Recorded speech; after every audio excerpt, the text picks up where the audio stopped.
Hello guys, I'm Megan. Do your husbands have one of their annoying girl best friends? People who have answered yes to that question may actually relate to my story to some extent. While I can't say if my husband Greg was in love with his best friend Cindy, I can say that she had a special place in his heart. I'm not one of those overly jealous kinds of people, but I do get mad when people stomp my boundaries. Cindy was one boundary stomping girl, and sadly my husband didn't know any better. Greg and Cindy were always close, and he used to hype her up a lot when he was with me. I thought that maybe she was truly a great girl, and I was really looking forward to meeting her. As I said, guys, I'm not a jealous person, but when I met Cindy at a party and she told me something weird, I was immediately on the alert. She said, "Don't think your relationship is going to last, Megan." Why do you say that, Cindy? I need to make something very clear to you, Megan. Greg is first mine, and then anyone else's. He will always put me first. I don't think you'll be able to handle that. If Greg respects my boundaries, and so do you, I don't see how it can be a problem. You do seem to be very sure of yourself, Megan. Let's see what you can do. One thing is for sure, Greg will always be mine. You can't do anything to take him away from me. After that day, I maintained my distance from her. Cindy and Greg were close, but after she met me, Cindy started to actively hang out with Greg even more. She was also an attention seeker and often called Greg for stupid things, especially when he was spending time with me. Greg, to my annoyance, always rushed to her no matter how small the reason was. I can't tell you how many dates I had sacrificed for her sake. Eventually, Greg and I got married, but the Cindy problem never stopped. I often tried to make Greg minimize contact with her and set boundaries. I said, "You need to stop rushing to Cindy whenever she calls you Greg. It is really weird how you drop everything for her, including me." "I'm sorry you feel disrespected, Megan. What can I say? She's my best friend. She doesn't have any family around. I'm the only one she has." "In that case, she needs to find more friends, Greg. She keeps making you cancel things with me, even for the smallest inconveniences. This can't go on, Greg." Okay, I get it, Megan. I'll talk to her and do better. Don't worry. I won't cancel on you or abandon you again." Greg was always good with his words, but not good at keeping them. He made me countless promises of setting boundaries with Cindy, but he never ended up doing it. Nothing changed, and Cindy continued to be a problem for us. 2 years passed, and still I saw no change in Greg or Cindy's behavior. Slowly, my anger had shifted from Cindy to Greg. He was being a bad husband and dropping me every time Cindy wanted his attention. He even abandoned me on dates to go and help her. We constantly fought about it, but again, nothing changed. At one point, I felt like I was going crazy. I started to doubt myself, and I was worried if I was the one with the problem.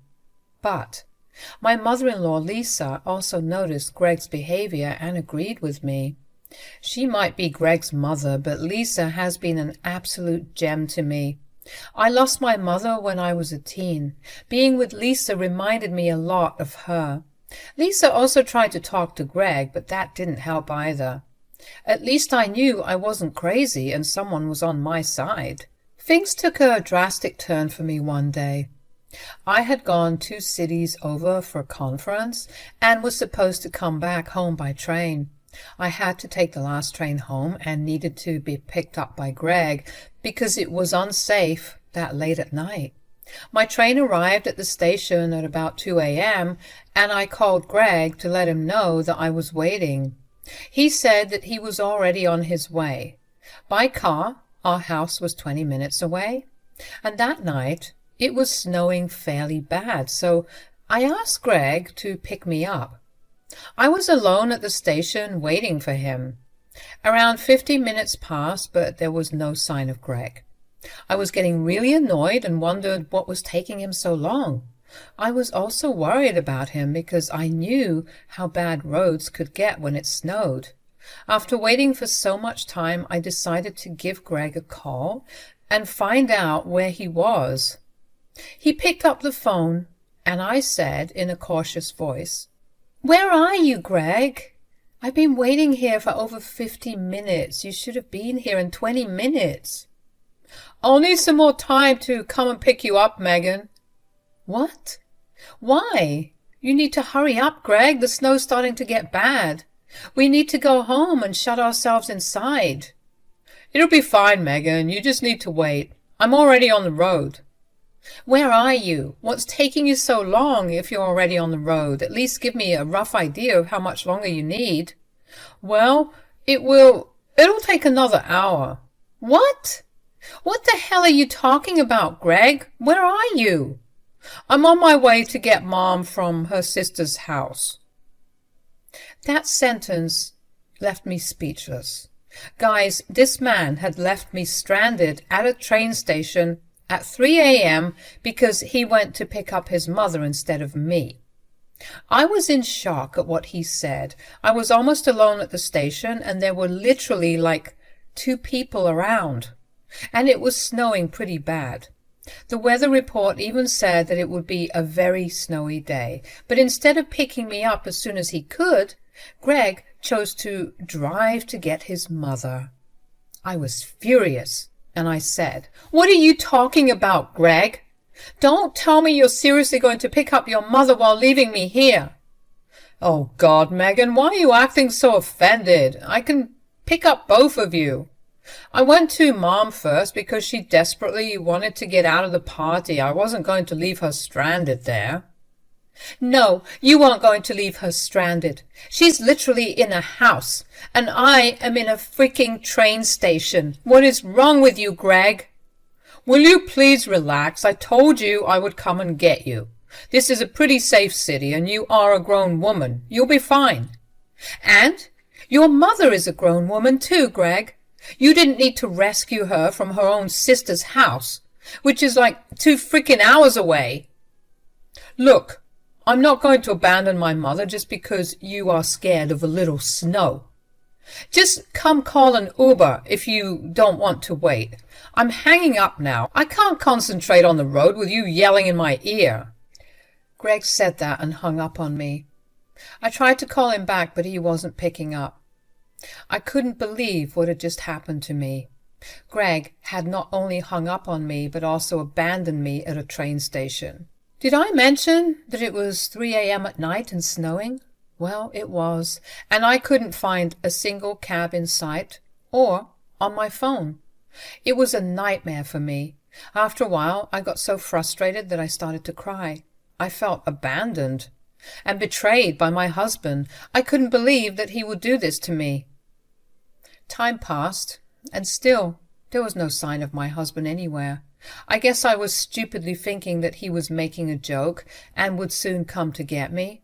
But when it was already 3:20 a.m., I decided to give up and take matters into my own hands. My gut told me that there was something fishy going on, so I decided to call the one person who supposedly started this mess. I called my mother-in-law, Lisa. Lisa listened to my frantic call and sounded super surprised at what I said. She then revealed something shocking to me. She said, "What are you talking about, Megan? I'm not at my sister's house. I'm home at my house." "What? You're not at your sister's house? But that's where Greg told me you are. He said he was on his way there to come and get you." "No, Megan. Why would I drive over an hour to my sister's place when I know I might get snowed in? I wasn't going to take that risk." "Then why did Greg tell me that he was going to get you?" "It is clear that Greg has lied to you. He is definitely somewhere else." "Oh, God, I can't believe this." "I don't know what to say, Lisa. I'm stranded at the station and the snow is getting bad. What should I do?" "Don't worry, dear. I'm coming to get you. I've got snow tires on my car, so it won't be a problem." Lisa hung up on me and came to me as soon as possible. She drove to the station and stayed there because I was a crying mess. She even brought me a coat because I said I was too cold. When I was crying, she comforted me as best she could and took me to a nearby cafe that was open. She sat with me while I cried over a glass of coffee. She said, "I'm so sorry for what my son did, Megan. I wish I had raised him right." No, it's not your fault, Lisa. It's Greg who should take all the blame. God, I just hate the two of them. I can understand what you feel, Megan. I still can't believe that he lied to you like this. You were almost freezing, Megan. Thank you so much for coming, Lisa. I don't know what I would have done. It's impossible to walk home in this weather. I wonder what was so urgent that Greg dropped you and lied to you like that. This is really suspicious. You know what? I can see his location since we share each other's phone locations. If he hasn't turned it off, I can find out where he is. I took out my phone and tried to see if I could see Greg's location. It was a long shot because Greg could have easily turned it off, but to my surprise, I was actually able to see where he was. And what I found out absolutely crushed me. He was at Cindy's place. Yes, my husband had abandoned me for freaking Cindy. I showed Lisa my findings and she was pissed as well. After another round of crying over her shoulder, I said, "This is it, Lisa. This is the last straw. He chose freaking Cindy over me again." Oh, God, what the hell was he thinking? I told you, Megan, there is something fishy going on between Greg and Cindy. Did you see those signs as well? I always knew he was bad news, Lisa. I tried so hard to make Greg understand my feelings and set boundaries, but he never listened to me. My son is nothing but a stupid idiot. He doesn't know how badly he has messed up. He shouldn't be treating you this way at all. You are way better than Cindy. He always does this, Lisa. I'm tired of his behavior. Every time he makes promises that he won't do this, still he ends up choosing Cindy over me. I can't take this anymore, Lisa. I can understand that, Megan. What he did today absolutely crossed all limits. It was very unsafe for you to stay at the train station so late, and that too in this horrible weather. I've forgiven him for a lot of things, Lisa, but I don't think I can forgive him for this. I'm done with him. What are you planning to do, Megan? I promise I will help. He really needs to be taught a lesson. I told Lisa what I wanted to do, and she agreed with me wholeheartedly. She was a bit sad for a reason, but I assured her that our relationship won't change. She was like a mother to me, and nothing would change that. That made her a little happy, and she even gave me a hug. Then Lisa told me her own plans for Greg, which I too supported. I had given Greg too much leeway, and he has shown me that he would never change. He claimed that he loved me, but he wasn't even going to make sure of my basic safety and run to his so-called best friend whenever she demanded it. He made his own choices, and I made mine. I stayed behind with Lisa and had a nice meal at the cafe. Thank God there was at least one cafe that chose to remain open even when it was dark and snowy. I was super hungry and needed a meal. Lisa also stayed back with me because she knew there was a confrontation waiting to happen. Meanwhile, 2 hours passed, and soon I got a frantic call from Greg. When I picked up, he panicked and said, "Where are you, Megan? Are you still at the station?" "Yes, I am still at the station, Greg." "Okay, I'm almost here. You can come outside now."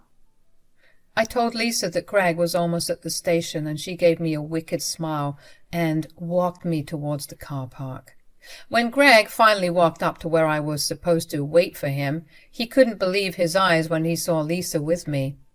I saw how his face changed in shock, and soon nervousness set in. He was shaking from the cold and looked really panicked. He walked up to us, and I said, "Hey, Greg, did you have a nice trip picking up your mom from her sister's house?" Well..." Tell me, Greg, when did I call you to come and bring me back from my sister's house? Even I am interested to know that now, Greg. Why did you lie? And what were you doing? Greg had no answer. He was fidgeting and looking at the ground. Lisa and I stood there stoically while waiting for him to tell us exactly where he was.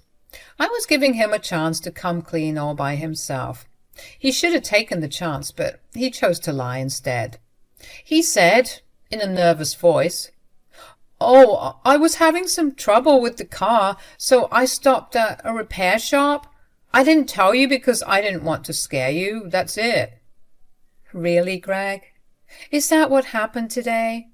Yeah, what else would it be? You know that I wouldn't leave you stranded if it wasn't serious. I was really at a repair shop, Megan. Oh, is that so, Greg? Tell me then, when did Cindy open a repair shop? Greg's face became even paler when I mentioned Cindy. He knew that he had been caught. From his reaction, I could tell that he had forgotten about turning off his location, and it didn't even occur to him that I might track him. When I told him about Cindy, he was wondering how I found out, and he actually had the audacity to ask me. How did you know, Megan? How did I know? Well, you certainly forgot that I can track your phone and see where you are. You spied on me? That is wrong, Megan. Don't you dare try to turn this on me, Greg. I am the victim here, not you. After you lied to me and left me stranded like this, I had to know where you were. How could you do this to me, Greg? What can I say? She needed me to pick her up from somewhere because she was drunk. I wasn't going to abandon her. Oh, you had no problem abandoning your wife, but you couldn't do that for your friend. Is that what you're saying, Greg? Greg remained silent and didn't know how to answer my question. He knew he had been caught red-handed, and he also knew what he did was bad. But I don't think he really understood just how badly he had messed up. After some time, he just said, "I'm sorry, Megan. I shouldn't have done this. I promise this will never happen again." You can go to hell with your stupid promises, Greg. I don't want to hear them anymore. I'm freaking done with you. I won't tolerate this behavior anymore. We are done. What? What are you saying, Megan? What I'm saying is that we are getting a divorce. You and I will no longer be married. No, don't say that, Megan. I'm so sorry. Let's talk about it. Don't make any rash decisions. I swear I'll never do this again. It's too late for that now, Greg. We're done. This ends here. I won't be giving you any more chances. Greg started to beg me for forgiveness while I remained stoic. I wanted to scream and cry, but I didn't want to appear weak to him. Yes, I was breaking from the inside, but I wasn't letting Greg see that. He didn't deserve my tears. I was sincerely done with him and had decided to separate from my husband. But Greg wasn't willing to accept that. He begged me to take back my words. When he saw that I wasn't doing what he wanted, he turned to Lisa and sought her help. He said, "Mom, help me here. Tell Megan she's overreacting, Mom." "She's not overreacting, Greg. I think she's doing the right thing." "Mom, she's talking about leaving me. Will you support that too?" "Yes, I will support that too. You have been nothing but a bad husband. I didn't raise you like this. I can't believe the things you have done with Megan. Today you have crossed all limits. There is no coming back from this." "Mom, no, please help me. I can't lose Megan." "You lost her the moment you went to Cindy instead of her. Now you have to suffer the consequences of your actions. Megan is going to divorce you, but that's not all. I have decided to kick you out of the house and go no contact with you for now." "What? Mom, why are you doing this?" "You used my name to do God knows what with another woman. I can't overlook that, Greg. Besides, I don't want to associate with a man who has no regard for his wife's safety. I didn't raise a man like that, and I don't want to be in his life." Lisa's words absolutely broke Greg. He hadn't realized that one single day would end up destroying his marriage and his relationship with his mother. He was a crying mess as he begged us for forgiveness. We ignored him, got in our car, and went home. Lisa strictly told Greg not to come back to our home, so he didn't do that. I'm pretty sure he went to Cindy's house that night, but I didn't even care anymore. I didn't want a man who didn't value me or my safety. I didn't even check his location on my phone. I simply went home and had a good night's rest.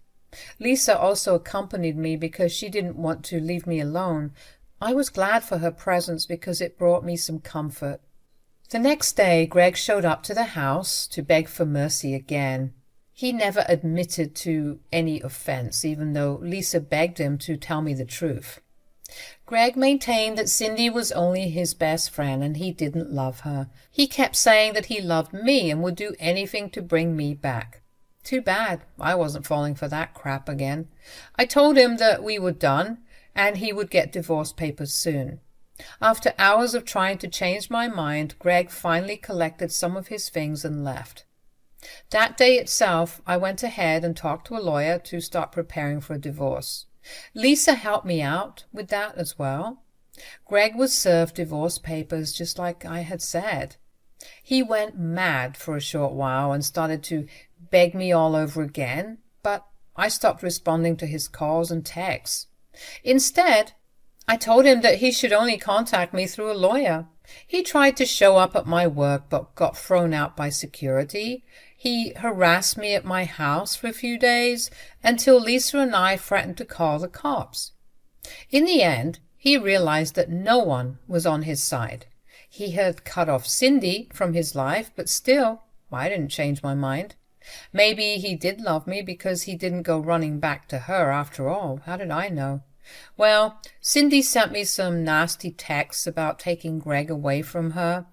That was satisfying to read and made both Lisa and I laugh. So, Greg and I are divorced now, and I haven't talked to him in a while. The last time I saw him was on the day we finalized the divorce. He looked broken and had thinned out a lot. I also got to know that he moved into an apartment on his own. Since he worked a higher-paying job than me, he was giving me alimony. I was willing to let it go, but surprisingly he told me to keep it. He was acting all sad and dejected, but again, I didn't care about it at all. I went on with my life, and I'm actually still living in Lisa's house. I'm building up my savings to buy a house, so Lisa insisted I stay at her place rent-free for another year. She visits me often, and we have lots of girl time. She rarely talks to Greg and doesn't even visit him anymore. Maybe their relationship would improve later, but one thing is for sure, Greg and I are done.